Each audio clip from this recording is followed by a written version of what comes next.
Kath Shaw posted in the comments, which political party, if any, would bring things back to where they should be, where taxpayers are getting good service, free at point of need like it used to be? Well, we might be a bit biased here, but we would recommend wholeheartedly the Workers' Party of Britain, led by George Galloway himself, who I feel gives us the best opportunity to implement these policies. Because if you look at the current crop that you've got, Labour, Conservative, I mean, the Lib Dems were in coalition with the Conservatives at one point. You've got Reform who are coming in, who Nigel Farage is himself be quoted as saying that he would like to see an insurance-based system rather than an NHS. The Greens are very much up in the air, as I'm pretty sure most people are aware. They flip-flop on their policies day to day. So they could be supporting the idea of an NHS or something like that. But then when it comes to a potential Keep Reform Out coalition with Labour and the Lib Dems, by the sounds of it, they're more than willing to abandon many of their policies. So to me, and I think many of the people here, the Workers' Party of Britain is the main alternative to the current crop of politicians and parties that we've honestly suffered enough of over the past few decades. But again, Bob, if you wanted to say anything on that. Yeah, I think what we're in the grip of, and we have been for 4 decades, is neoliberalism.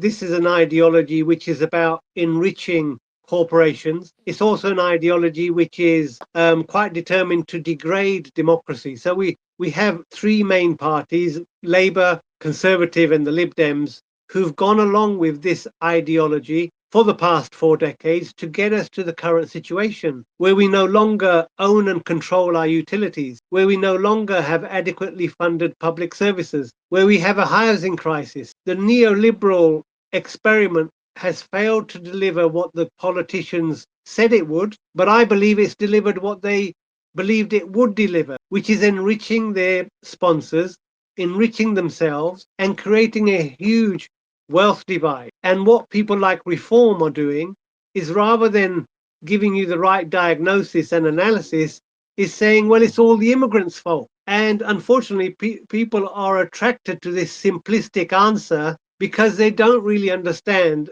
that Reform and the other 3 parties believe in the same political ideology, believe in being subservient to the interests of the United States in terms of foreign policy.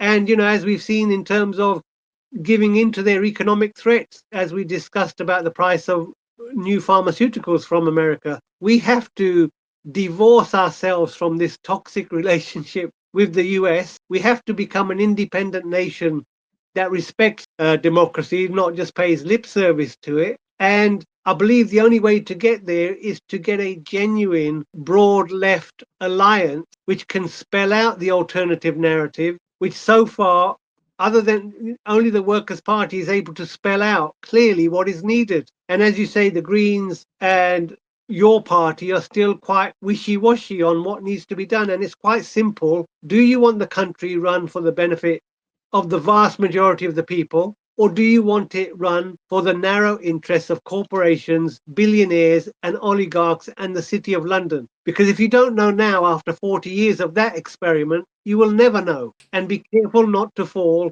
for the undoubted charms of a snake oil salesman in the form of Nigel Farage.